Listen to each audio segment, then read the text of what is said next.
Hello,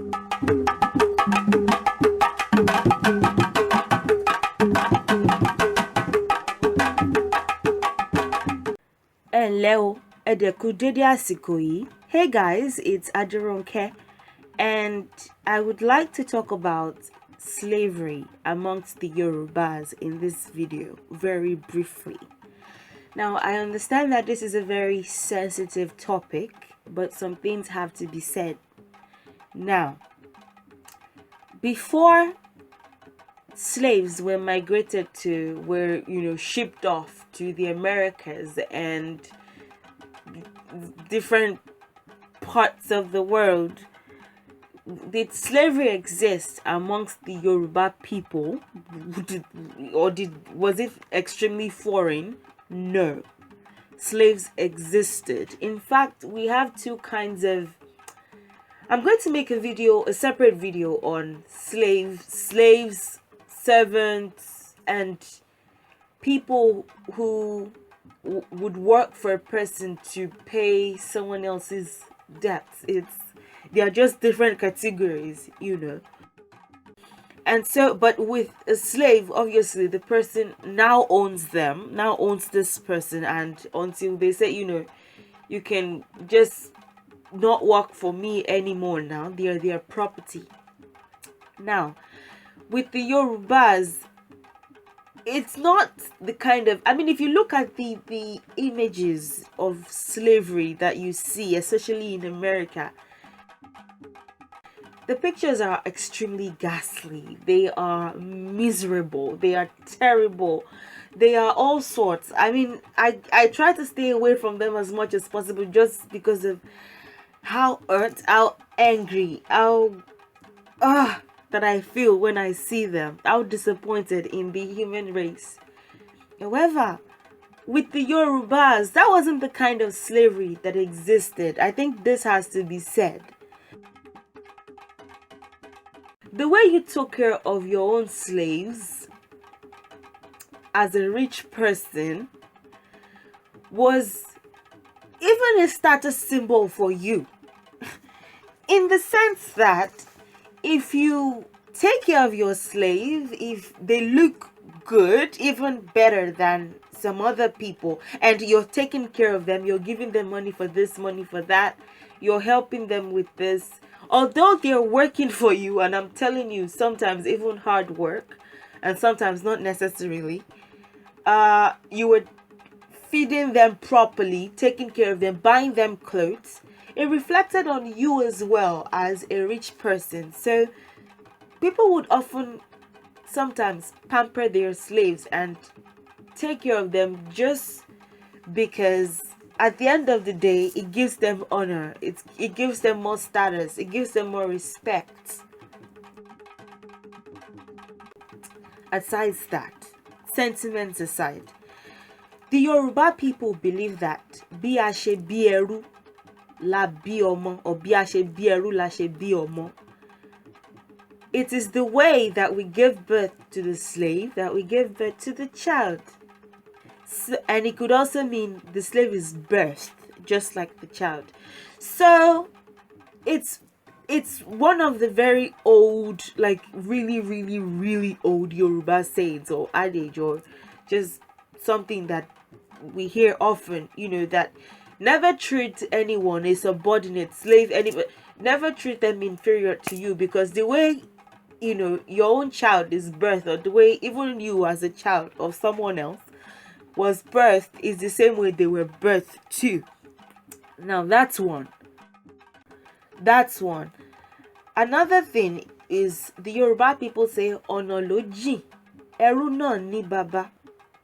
Ọ̀nà ló jìn, ẹrú náà ní baba. The distance is only far. Ọ̀nà ló jìn. Ẹrú, the slave, náà also ní has a father or an ancestry. Now, I have a video on the difference between baba, baba àgbà, and baba ńlá. Baba is father. However, baba is even deeper than baba.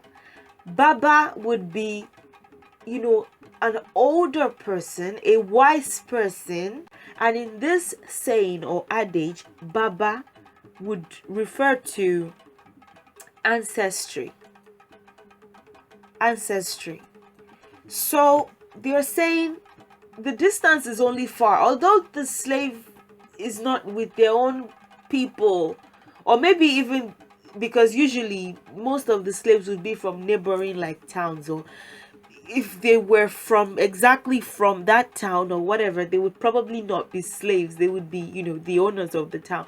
But if there was a war and those people were captured and brought over to a different town and made slaves, this adage you'd be referring to that by saying, the distance is only far. The slave is just not living with their own people, but they also have a father. They also have an ancestry. They also have their lineage. They're also people, Now, I'm not saying that everything was super rosy for all of the slaves. I'm not saying that at all. That would be quite unfair. I'm not saying that everything was awesome and they were happy. And I mean, who wants to serve someone else for the rest of your life? But I'm just saying it wasn't the kind that was present in the Americas. Basically, that is the point of this video. There's no comparison whatsoever. You cannot say that, the kind of slavery that was practiced in Yoruba communities back then was like on the same level, was par with the ones that they encountered in the Americas and in South American countries. That's totally wrong. Because sometimes I mean, everyone gets disciplined when they do wrong or whatever, but sometimes they would get like disciplined too. They were not pampered or anything, but they were taken care of. There was a chief, a female chief, Efushetuaniwura, that had slaves, and told them to, I mean, when she lost her daughter, she told the slaves, like, none of you, she was a chief of Ibadan, Iyalode Ibadan. He said, none of you should have any children. Now that I've lost my daughter, because our daughter was pregnant and the daughter kind of died with the child. She said, none of you should be getting pregnant, or be sleeping with each other to the point that you would be I don't want to hear the sound of a baby near me. So she became bitter, so that's not fair on the people that were slaves. So I'm just trying to give you a picture that everything was not super rosy for them. They worked really hard, but the kind of just ghastly killing, and I mean, I don't know if it's we're all black people thing that sort of reflected in the relationships, but you can't just compare it to what the Yoruba people encountered in American countries. With that being said, I hope you enjoyed this video. If there's anything that I've said wrong, maybe to hurt someone, because I know that, again, this is sensitive, I apologize. If you have any questions to ask me, please ask. And thank you so much for watching, for even clicking on the video, because again, it's not the kind of video that you would want to, like, it's not a funny video, So I'll see you in the next video. Have a nice weekend. Bye bye.